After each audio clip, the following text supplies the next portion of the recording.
I am going to be helping you set up some of the problems on your homework. So I'm going to be doing numbers 1 through 13, but just the odds. So I want you to try the evens on your own, and you're welcome to try the odds on your own as well. But if you are stuck, so this will go over 1, 3, 5, 7, 9, 11, and 13 on your homework for 6.2. And I just got the lights turned out on me. So turn those on and we will get started here.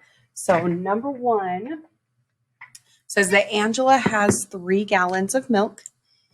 And so we know we have 3 gallons, and it wants to know how many quarts of milk does she have.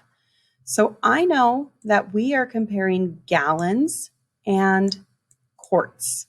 So we need to come to our table here and find where it talks about gallons and quarts. It looks like right here is where gallons and quarts are. So I can see that 1 gallon is 4 quarts.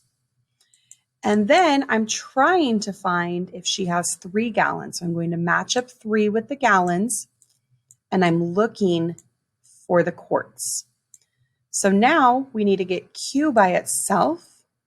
So we're going to multiply across and then divide by 1. So I'll let you finish the math on that.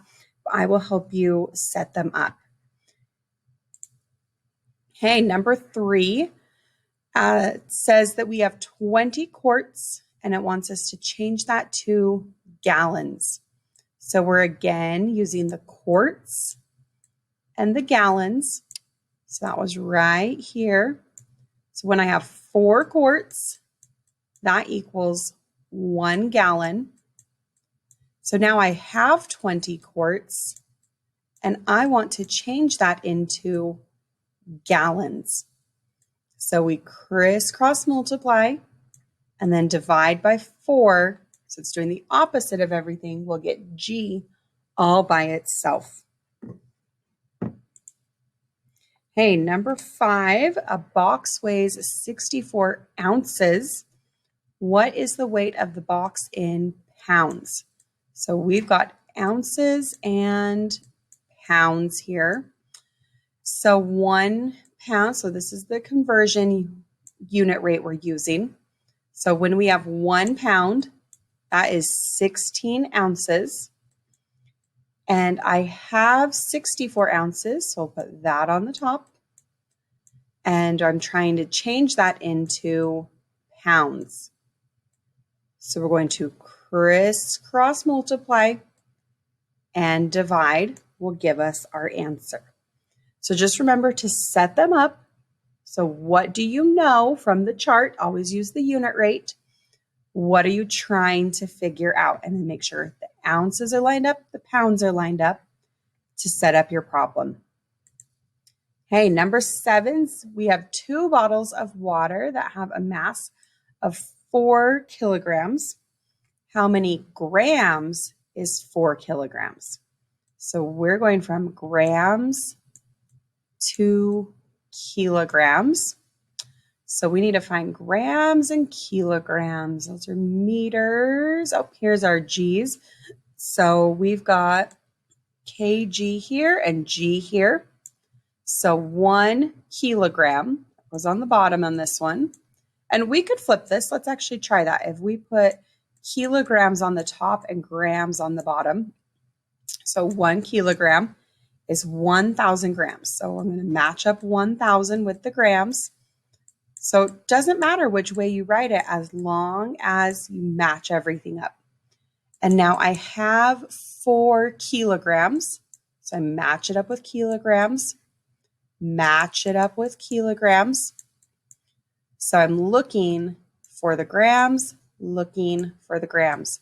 So on this one, I want G by itself. So I crisscross and divide. If I did this on this bottom one, I'm still crisscrossing and dividing. So either way, we're doing the same problem.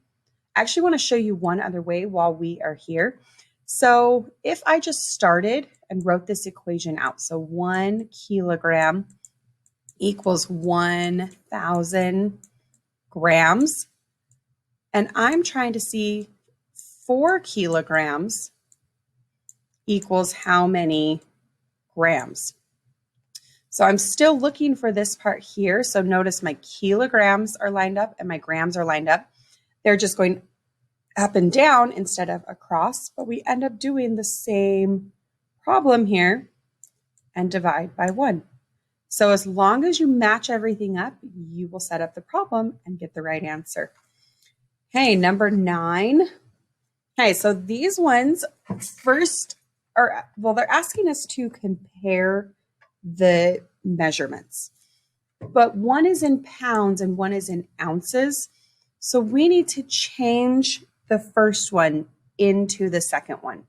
So I need to change pounds into ounces so that I can compare them better, because yes, 60 is bigger than 4, but this is pounds and these are ounces, and pounds are bigger than ounces. So we need to convert pounds to ounces. That way we can compare them in the same unit. So we know we're comparing pounds and ounces. So here's my pounds and ounces. So 1 pound is 16 ounces. And I now have 4 pounds, and I want to see how many ounces that is. So when I get ounces by itself, we crisscross multiply and divide. And that will tell us how many ounces that is. And this number is going to go right here because 4 pounds is this many ounces. So now you can take this number and compare it to 60 to see which one is greater. Hey, number 11, looks like we have a couple steps here that we need to take. So let's start here. We've got 72 inches to feet. So we know we're working with inches and feet. So we always want to start with that unit rate. So, and I think this is one most of us know, when we have 12 inches, that's 1 foot. So here's our unit rate. And now I want 72 inches. And we're seeing how many feet that is. So we want feet by itself, so crisscross and divide, and that will tell us how many feet are in 72 inches. Now we're going to take 2 yards and turn it into feet. So we're comparing inches and yards, and so they're having us turn them both into the same thing. So now we have yards and feet. So let's come see, what do we know about yards and feet? So 1 yard is 3 feet, and we have 2 yards. We're seeing how many feet that is. So to get F by itself, we crisscross and divide, and that goes here. So now we can see, is this first one or the second one larger? Hey, and the last one I'm going to help you set up today, and then I want you to try the rest on your own. But if you do need more help, please let me know and we can set up a time to meet.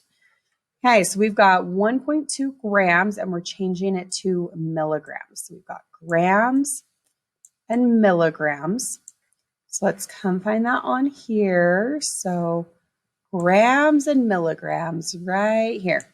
So 1 gram is 1,000 milligrams. So make sure we're lining them up.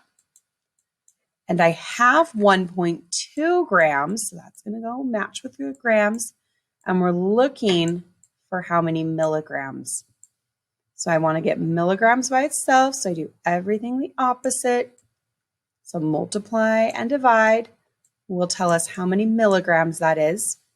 Now this number is the same as 1.2 grams. This is equal. And now we can see which of these numbers is larger here. Okay, so again, if you need more help, please let me know.